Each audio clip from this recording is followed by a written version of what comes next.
Yeah, that's. I just checked. I think which door was that.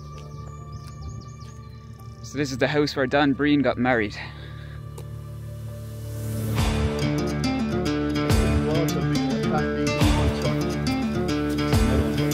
Never knew this.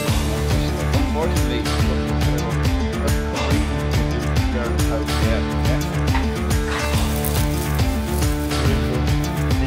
Very first training.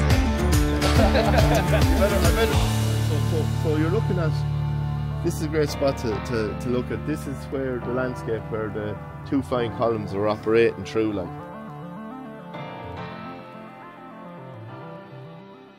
So this area would have gone into lockdown for the marriage here, and there'd be no local companies would have been all brought together from different areas, and there'd been serious amount of lads manning every approach road, and they'd have knocked trees to block them. Clonmel is only a couple of miles that way, maybe 5-6 miles that way. Cashel is back this way, so you had big garrison, Feathers as well over there. So you had a big. This is one of the most heavily militarised zones of the British Empire at the time, when these boys were trying to get rid of the occupiers. But so the wedding happened here. There's a famous picture was taken in front of the house. And there's big history to this house as well. Purcells, there was an attempted eviction here during the land war, and the Purcells managed to hold on to the house. Okay. And yeah, so the wedding reception happened here, and then they went to Luby's of Milltown Moor, which is up. They were neighbours of the Davins in Ratsala, and they were actually related through marriage. So the priest married them here.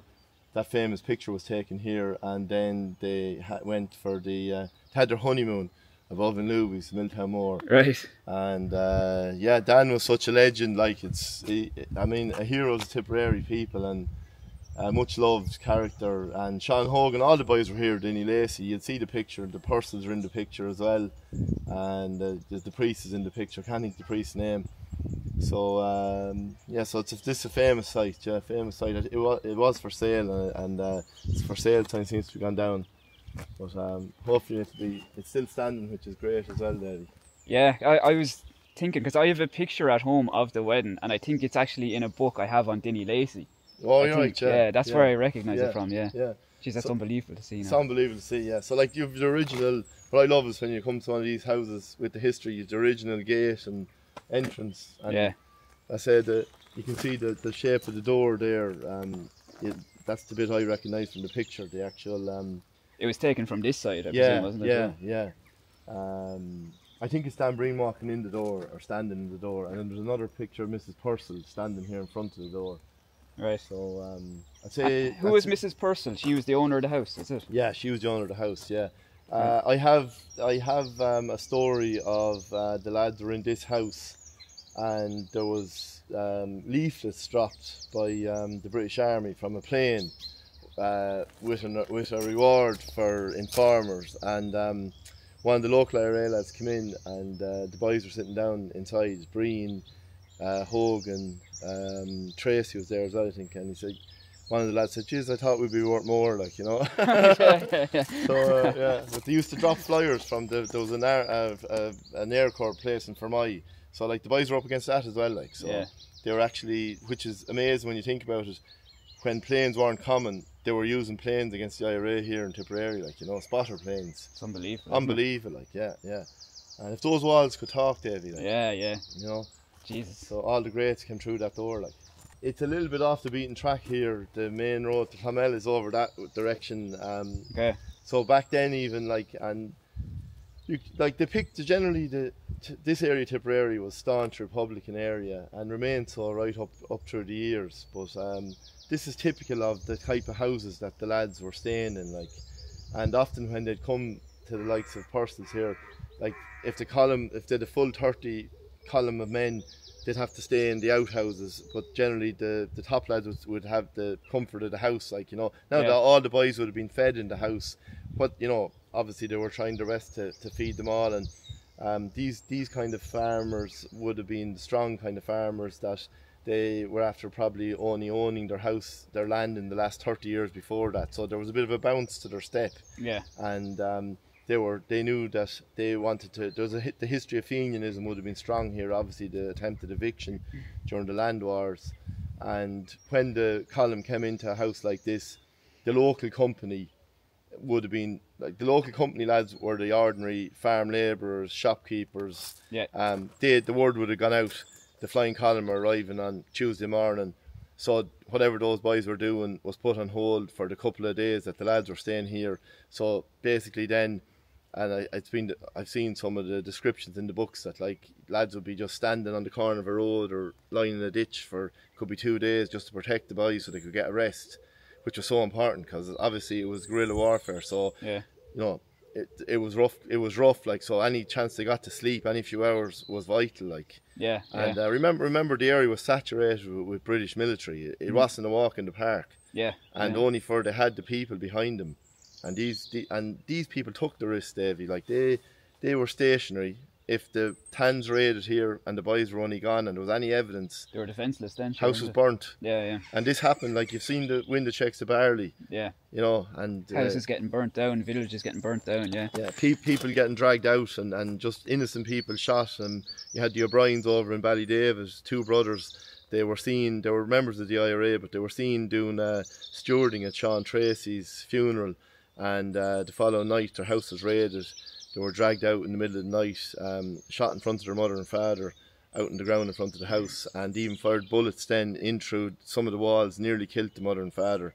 Yeah. Horrendous stuff, like, you know. Yeah. That was occupation under British, you know. Yeah, yeah. And that's why I'm saying, Davey, you're like myself. They don't teach this in the school anymore. No, not at all. Yeah, yeah. It was only when I finished school is when I really got interested. You know, I liked Irish history in school, but you know, didn't love it. Yeah. And it was when I finished school then started reading books. Then I got addicted to it. You know, Yeah. because then you learn all the real interesting stories, the true stories. You know. And if you don't know where you're coming from, you don't know where you're going. If you don't know who you are, you need to have that pride. And like when I was about 10 or 11, I was brought to my first commemoration in Kilfeacle by my grandfather Jack. Right. And I can still remember going in the gate. It's about 1987, I suppose. I can't remember who the speaker was, but I remember my name was taken by the guards and his name was taken. Right. So on the way home then we were driving through Golden and we stopped.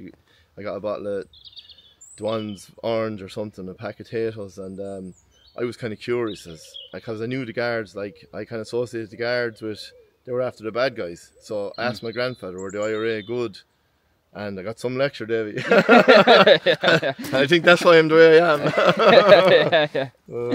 That's what piqued your interest then. No, but as I say, I'm big into the culture, Davy, and what myself and Robert O'Keefe and Pat O'Donnell, all these guys, Willie O'Donnell, what we've been trying to do is keep the culture alive. Yeah. Remember these great men and women, and often the lads that lay in the ditches protecting the column, the unsung heroes. Yeah, yeah. The women of the safe houses. Yeah, yeah. You know. Because it's so important to know it, because if you're going to, I mean, a lot of people will call themselves, you know, proud Irishmen, but they're like, this is one of the main things you'd be proud of, isn't it? Like the men that came before you and the women that came before you. The other thing, Davy, wouldn't this be some location? You know, there's so much history, untapped tourism potential. Yeah. Unbelievable. Sure, I didn't even know this existed anymore. Sure, I have pictures of this at home. Yeah. So I recognise it now, but I didn't know this was still here. Yeah. You know, that's why it's always great to meet a local like yourself. Cause I would have never seen this. Yeah. You know? So, but it's only by every area there's stories that need to be saved. So it's brilliant, Davy, and I just want to say you're doing great work. Oh, geez, thanks a million. And thanks you're doing this, you know, and you're getting the viewership and the whole lot. It's fantastic, and you're saving the stories as well, like. Oh, geez, same as yourself. And the one thing that you do as well that I've never really done is nearly half the videos you put up I've never seen before. Like the IRA gun dump, never seen that before. This house is another one, for example. Never knew this was still here. Yeah. You know, you're doing the real kind of niche, really interesting stuff. There's a lot of interesting stuff, David, that hasn't been covered by historians. I also think that there's a bit of revisionism going on, and the real story often isn't told. And we had it even during the Civil War, like that. You know, they don't. Some historians kind of, you'll hear the story about. Even there's a book after coming out. You got it the other day. Colm O'Rourke. Colm O'Rourke. Yeah. Now I just read the back cover of it, but I've been told anyway that like he said that like basically people have this image of the old IRA were somehow, you know, perfect gentlemen. You know, there was never they were fighting a guerrilla war campaign. The IRA had to be ruthless. Yeah. They were against an occupying force, but some people like to paint this fairy tale image, like, but it was a war, like, so you know, bad things happen during wars. But I suppose they were fighting. Our country was this end of the country was occupied by British forces.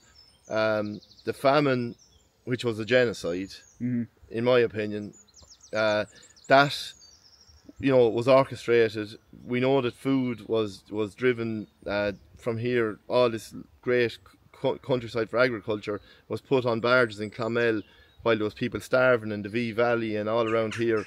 So there was no need for that, but they really didn't care about us as a culture or a people, like. Yeah. So that's what that spread down then with the Fenian movement. Tipperary has always been. You have your Ballingarry where it happened, where the tricolour is flown. So there's a great sense of patriotism in this county, and the IRA were fighting for the people, for their own land. But I think that you'll hear, especially some political parties saying that, oh, the old IRA, like, but there was always just an IRA, like, and even that's like a modern term, isn't it? Like, even you see the inscription on the monument we've come from, 1972, and it's not old IRA, it's just IRA, and that was written up by veterans of the Tan War, which are still alive. It was unveiled by Sean Fitzpatrick, so they just saw one IRA, like, so it's important for people not to just to know their history, like, you know. Exactly, because that's the original Irish Republican Army. Exactly, so we better go to the next best area. So, this is phenomenal. It's unbelievable to be able to see this. So this is the house that Dan Breen got married in.